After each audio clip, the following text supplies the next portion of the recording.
besok akan ada soal yang diperintahkan untuk mencari kesimpulan. Dan ada juga soal yang diperintahkan untuk mencari simpulan. Nah, pertanyaannya apakah kedua soal tersebut dijawab dengan cara yang sama? Nah, ada sedikit perbedaan untuk menjawab dua soal tersebut. Yang pertama, soal kesimpulan itu seringkali dikatakan dengan bunyi lain. Contohnya di sini ada soal nomor 4. Pada dasarnya, soal nomor 4 ini sama dengan soal kesimpulan. Nah, di sini kan perintah soalnya apa? Setelah membaca teks secara keseluruhan, teks membahas, jadi kayak teksnya tuh bahas apa sih secara umum gitu. Nah, kalau ngomongin hal yang umum itu berarti tentang kesimpulan. Jadi, dari sepanjang 17 kalimat ini nih, kesimpulannya apa? Yang biasanya tergambar oleh setiap kalimat utama pada tiap-tiap paragrafnya. Jadi, kita coba lihat di sini, ngomongin apa sih di kalimat pertama, itu ada penggunaan gawai. Gawai menawarkan akses, namun, oke. Berarti nanti arahnya udah tahu kan? Ada namun nih dari dua kalimat sebelumnya. Artinya bentuk negatif dari si gawai tersebut. Nah, kira-kira seperti apa? Harusnya bukan tentang risiko masalah kesehatan fisik seperti obesitas. Karena ini langsung spesifik ya teman-teman ya.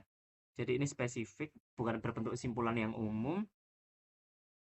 Dan nah yang B juga salah nih, peran orang tua dan sekolah.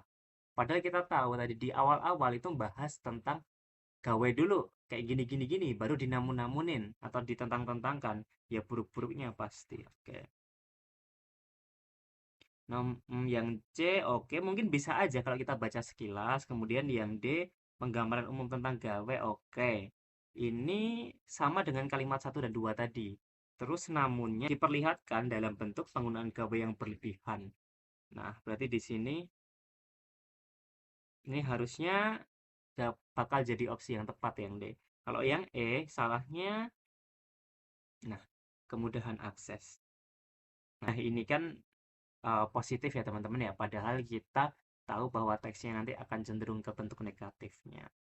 Nah, jawabannya yang apa nih antara C sama D? Jawabannya adalah yang D.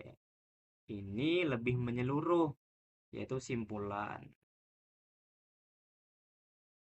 Oke, itu adalah cara menjawab soal kesimpulan. Ada juga soal yang berbunyi simpulan dari bacaan. Nah, itu akan kalian temukan juga dalam teks TKA besok. Aku akan ambil contoh di soal nomor 6 di sini. Nah, di sini kan simpulan yang tepat berdasarkan isi paragraf akhir teks tersebut.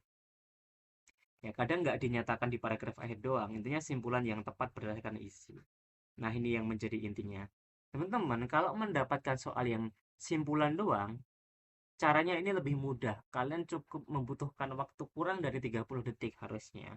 Sebab apa? Kalian tinggal baca kalimat terakhir. Nah, di kalimat terakhir bunyinya kayak ini.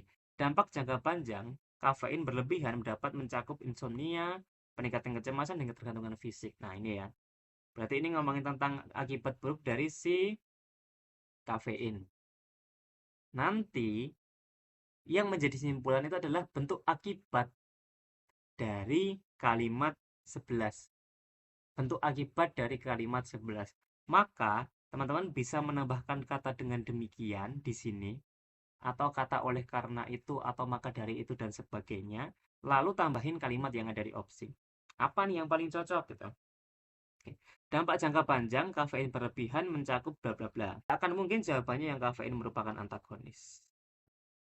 Kafein merupakan antagonis, kalimat seperti ini harusnya ada di tengah-tengah kalimat. Nah, ini sama berbentuk kalimat definisi. Kalau tadi berbentuk kalimat deskripsi yang opsi A. Kemudian kafein dapat menyebabkan rasa senang dan fokus yang lebih baik karena adanya pelepasan. No. Tadi kita bahas yang negatif ya.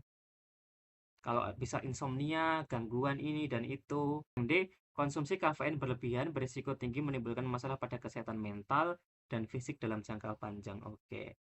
Harusnya ini jawaban yang benar. Kesehatan mental itu tergambarkan pada ini, peningkatan kecemasan. Kemudian fisik itu tergambarkan pada ketergantungan fisik. Nah, so far ini jawabannya yang D. Coba kita yang E. Dampak jangka panjang kafein hanya terbatas pada insomnia dan peningkatan. Nah, jelas. Ini ada satu bagian yang hilang ya teman-teman ya, yaitu si ketergantungan fisik. Maka tepat jawabannya yang D. Ingat, kesimpulan kalian perlu menyimpulkan setiap kalimat utama atau setiap gagasan yang ada dalam paragrafnya. Nah, kalau simpulan, kalian cukup menambahkan kata dengan demikian atau oleh karena itu, kemudian tambahkan kalimat yang ada di opsi. Cari kalimat yang ada di opsi itu bentuk akibat dari sebab di kalimat yang paling akhir yang ada dalam paragraf.